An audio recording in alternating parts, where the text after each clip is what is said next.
Skinny fries. Hey, buddy. Hey, buddy, how are you?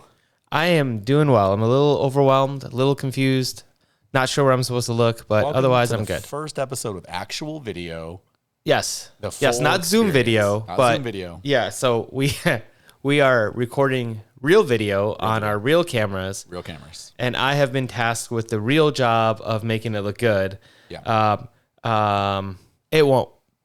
Just know that the effort was there, the skill is not. I hope we're judged on our intentions more than our actions. Yes. As yes. with any good character. I'm excited for the episode this week. I think I'm going to kick it to you, the first one. You good with that?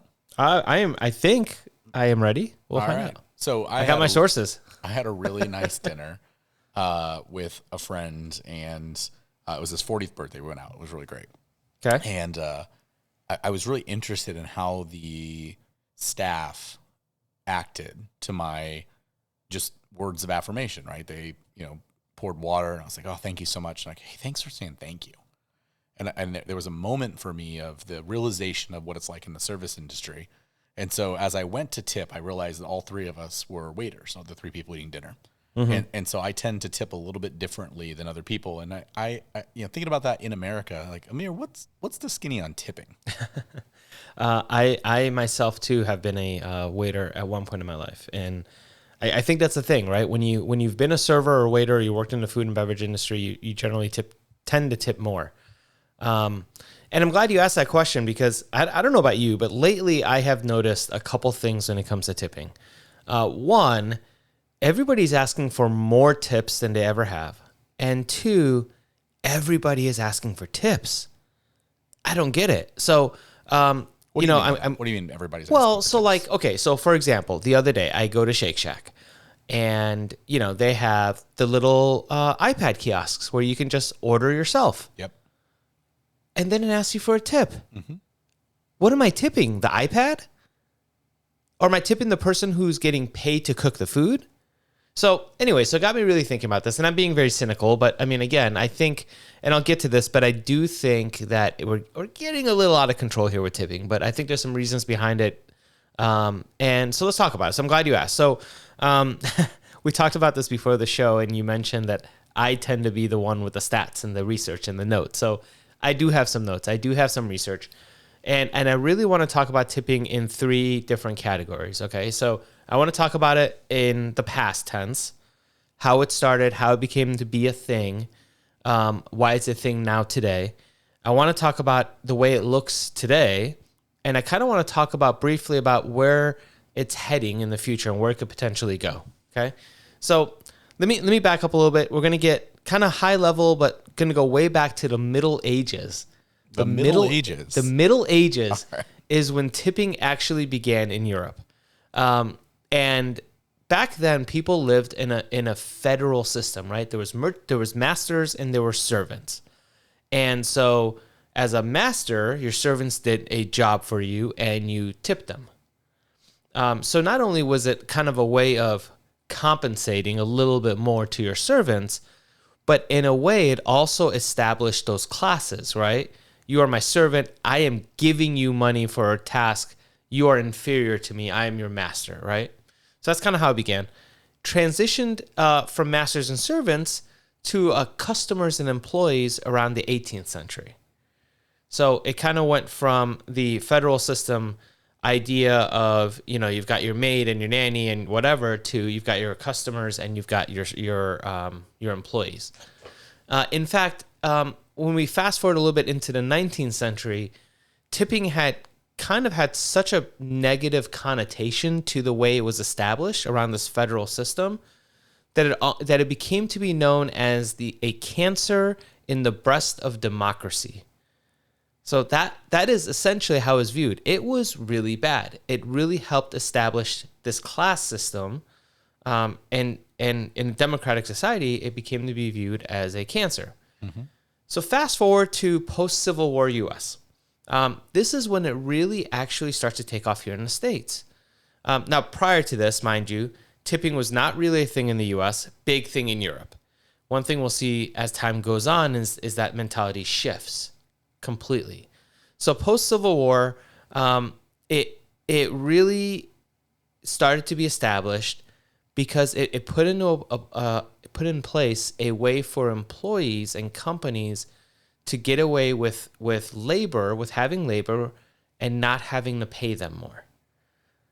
Around that same time, federal laws were put in place for minimum wage, and the food and beverage industry was actually exempt from those. Mm-hmm. So if you work in food and beverage, and that still holds true today, you do not have to pay your employees a minimum wage because in some states, yeah, right. In some states, yeah, most states.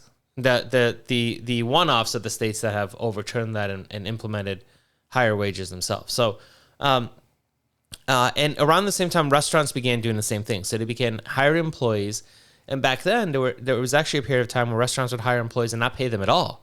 Those employees would only live off tips, and that would be their wage. So essentially, it's free labor because you're not paying the tips either. Your customers are paying that. There was a company based out of Chicago called the Pullman Car Company. This is one of the first companies to take that method, that ideology, and move it outside of the food and beverage industry. So the Pullman Car Company designed carriages, like horse and carriages. And when you have carriages, you have a need for porters. You need people to load and unload people's luggage and trunks and stuff. And the Pullman Car Company specifically would only hire Southern black men to be their porters. And they would pay them $27.50 a month, which was not a livable wage back then. Because they had to, because of the federal, the minimum wage requirements.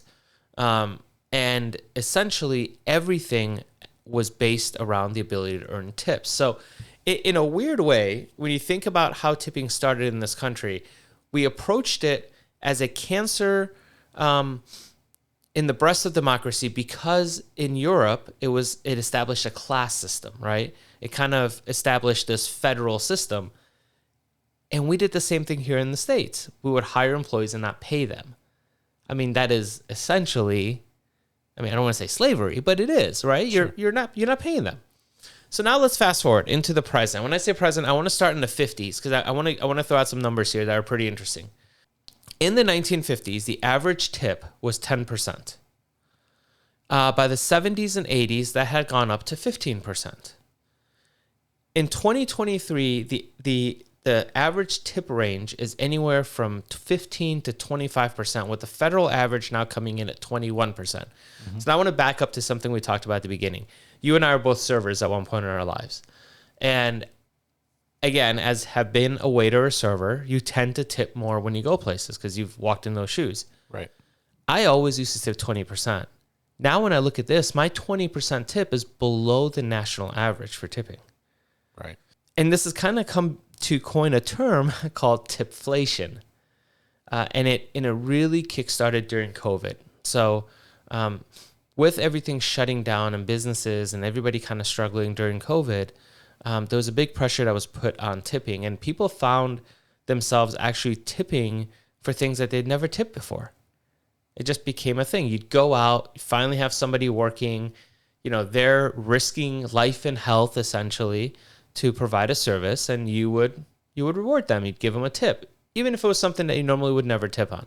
And restaurants really took this as well and ran with it. So what restaurants began to see and do was they began to notice that when you do delivery, people are tipping you quite a bit for delivery, usually up to 30%. So they decided to, why not take that same pay and apply it towards dine-in? Why not increase the tips? Why not start to build in tips? And one of the big things, let me get to this, because one of the big things that helped spear this was technology and the way payment systems have changed and payment kiosks have changed. But I got some more numbers for you. So this is great. I know, I'm a numbers guy. So February of 2020, this is a month before COVID started, right? 43% of remote transactions, and this is specifically in the food and beverage industry, 43% of transactions had tips offered. 3 years later, February of 2023, 75% of remote transactions in the food and drink or beverage industry had tips offered. That is insane. You're talking about almost double. And that goes into the payment kiosk part. So I don't know if you've noticed this. I think you have. You and I tend to go out a lot. We get coffee a lot. We go different places. And have you noticed how whether somebody's using Square or Clover or any of these payment systems, you now have like 3 giant buttons for tipping. And they're all like, none of them are like 10%. They're like 15, 18, 25%, right? That has made a huge impact on the way people tip. In fact, 22% of people say that they feel the need to tip more when they're presented with those options. So let me turn this over to you real quick. Have you noticed yourself tipping more than you used to for the same kind of services in the past? And do you find yourself just doing it because the option is there, or do you still tip based on the service that you receive? So, no, I don't find myself tipping more, but that is because I have always been a bit of an egregious tipper. So, I didn't take serving as a mechanism to tip 20%. Like, I probably tip 30% and always have in more if the numbers round. For me, especially in a great service experience, like I know how crappy that pay is. And so I've always tipped quite a bit. The use of those things, I think what it's reshaped is, it's funny, it was at Starbucks yesterday. I was doing a mobile order, and in the mobile app, they actually present tipping really terribly. It's just on the last screen. There's a button that says, do you want to tip? And I don't mean to miss it, but I miss it. Like I unintentionally miss it. And I would happily tip them. I'm glad to tip them, because where I differ on the belief is I'm not tipping the Shake Shack iPad. I'm tipping the cook in the back, who's not part of the tipping structure if you only tip the service side. And so I am happy to facilitate that, because my assumption is that the establishment is then dispersing those tips amongst everybody. Now, with that said, you and I both know that there are many places that don't do that well. Correct. But I tend to be really careful about where I'm going to spend my money to make sure that it is one. And if I find out that that's how they treat their employees, then I just won't shop there. Yeah. And, I think you said something that kind of got me to think about something. So you're happy to tip because you're hopeful that money goes not to the person taking the order per se, but to the cooks in the back and, the dishwashers and whoever else is working behind the scenes to make that meal for you, right? Yeah.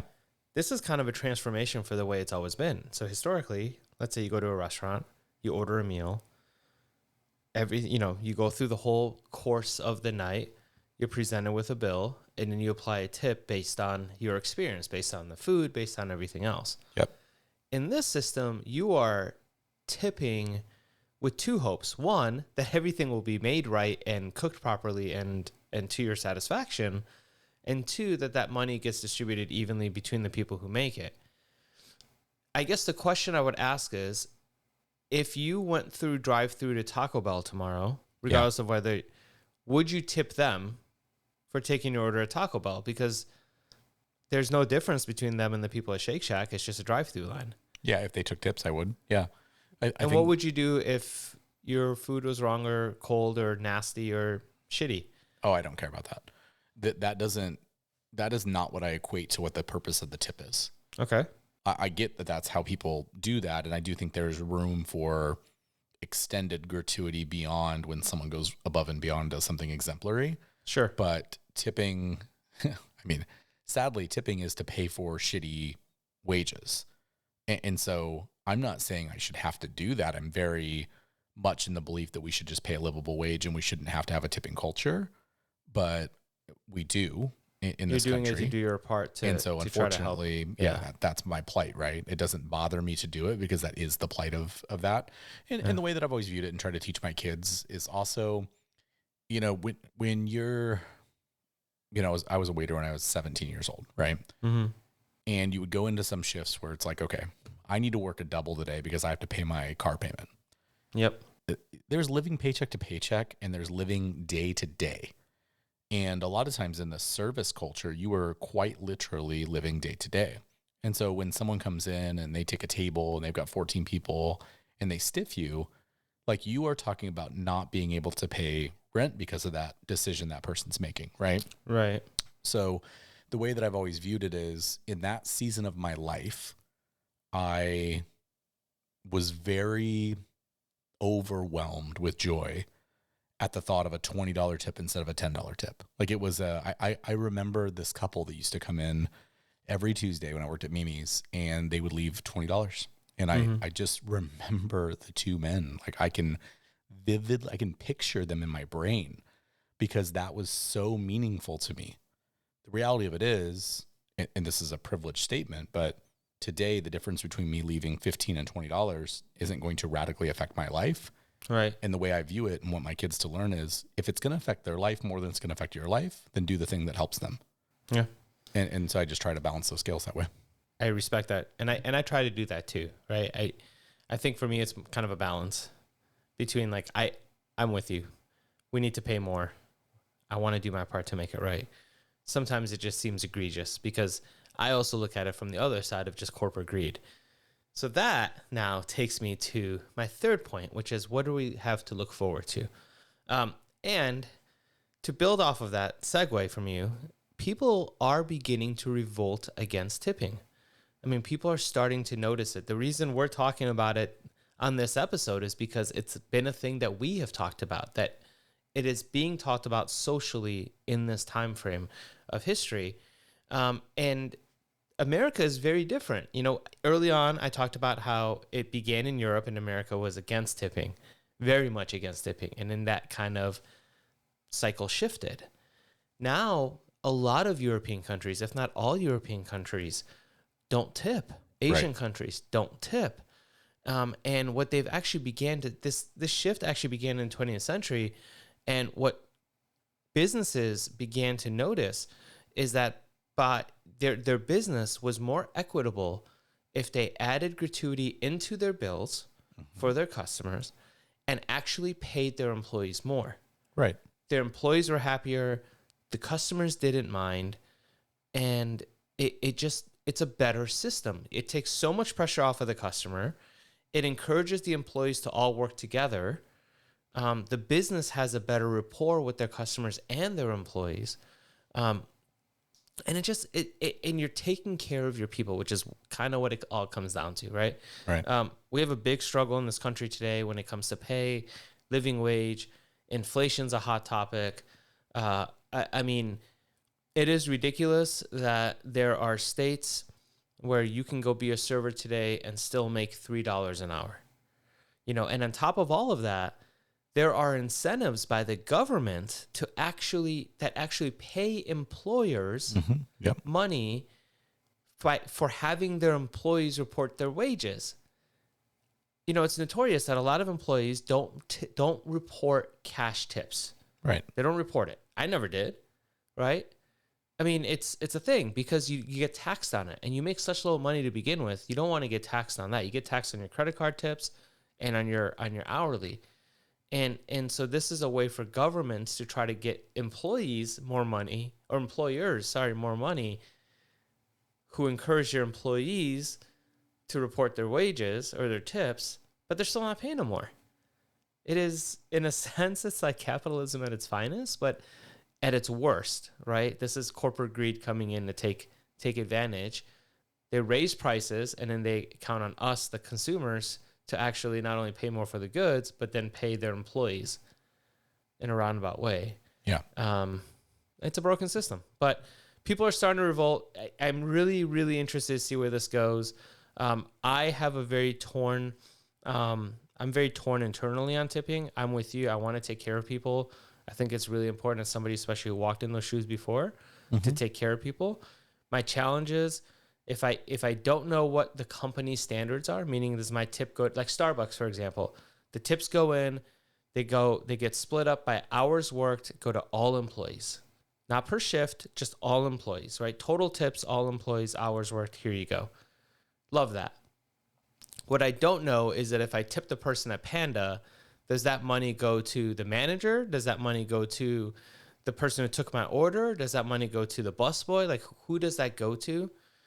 And in those situations, I'm really torn because I don't want to put more money in the pockets of people who aren't paying their employees.